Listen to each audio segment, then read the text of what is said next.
Chapter 3, in which Pooh and Piglet go hunting and nearly catch a woozle.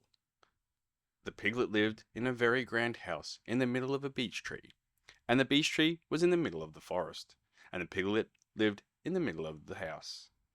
Next to his house was a piece of broken board which had Trespassers W on it.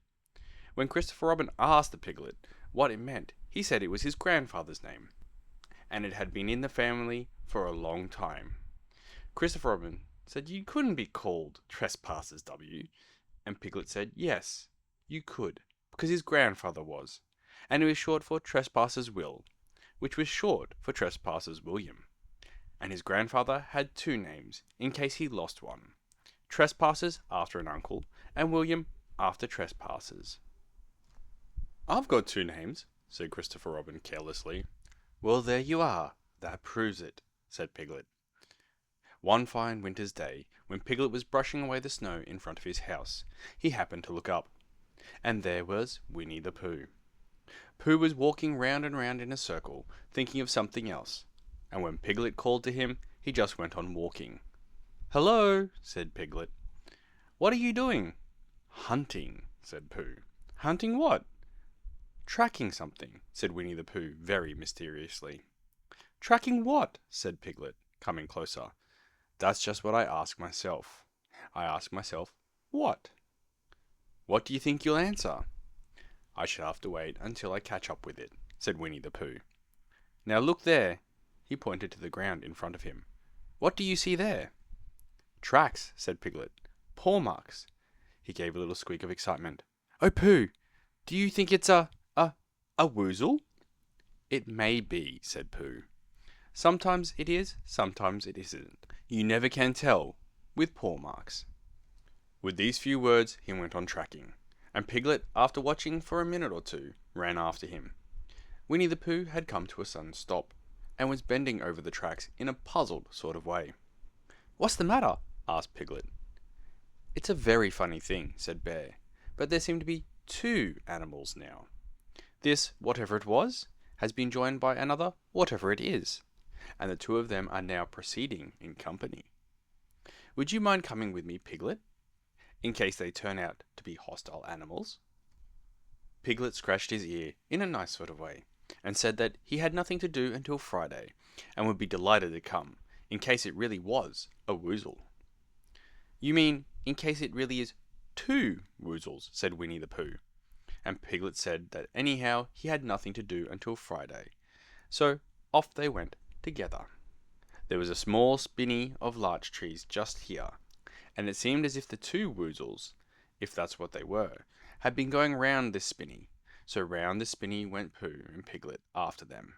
Piglet passing the time by telling Pooh what his grandfather Trespassers W had done to remove stiffness after tracking, and how his grandfather Trespassers W had suffered in his later years from shortness of breath, and other matters of interest. And Pooh wondering what a grandfather was like, and if perhaps this was two grandfathers they were after now, and, if so, whether he would be allowed to take one home and keep it, and what Christopher Robin would say. And still the tracks went on in front of them. Suddenly Winnie the Pooh stopped, and pointed excitedly in front of him. Look! What? Said Piglet, with a jump. And then, to show that he hadn't been frightened, he jumped up and down once or twice more, in an exercising sort of way. The tracks, said Pooh. A third animal has joined the other two. Pooh, cried Piglet, do you think it is another woozle? No, said Pooh, because it makes different marks. It is either two woozles and one, as it might be whizzle, or two, as it might be whizzles, and one, if so it is woozle. Let us continue to follow them. So they went on, feeling just a little anxious now, in case the three animals in front of them were of hostile intent. And Piglet wished very much that his grandfather TW were there, instead of elsewhere. And Pooh thought how nice it would be if they met Christopher Robin suddenly, but quite accidentally, and only because he liked Christopher Robin so much.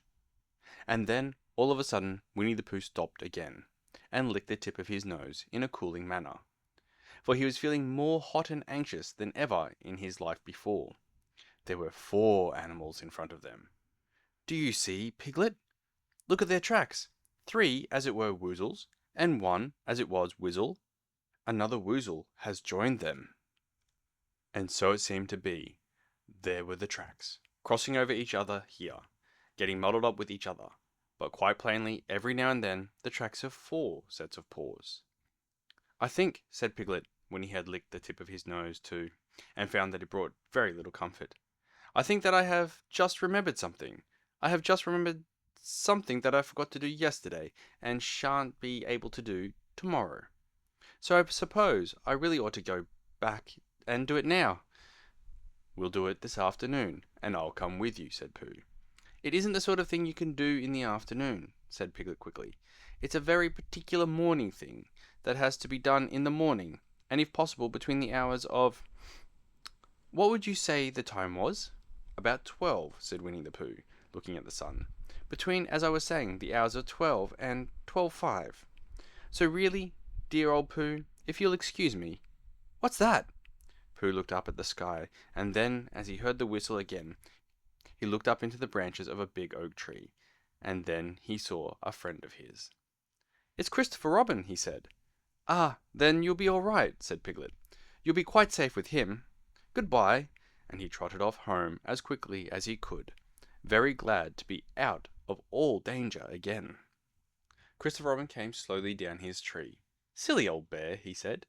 What were you doing? First you went round the spinney twice by yourself, and then Piglet ran after you, and you went round again, together, and then you were just going round a 4th time. Wait a minute, said Winnie the Pooh, holding up his paw. He sat down and thought, in the most thoughtful way he could think. Then he fitted his paw into one of the tracks, and then he scratched his nose twice, and stood up. Yes, said Winnie the Pooh. I see now, said Winnie the Pooh. I have been foolish and deluded, said he, and I am a bear of no brain at all. You're the best bear in the world, said Christopher Robin soothingly. Am I? Said Pooh hopefully, and then he brightened up suddenly.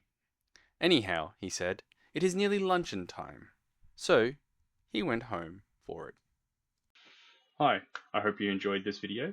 If you liked what you listened to, click on the card for the next chapter or recommended video. Otherwise, thanks for dropping by and enjoy your day.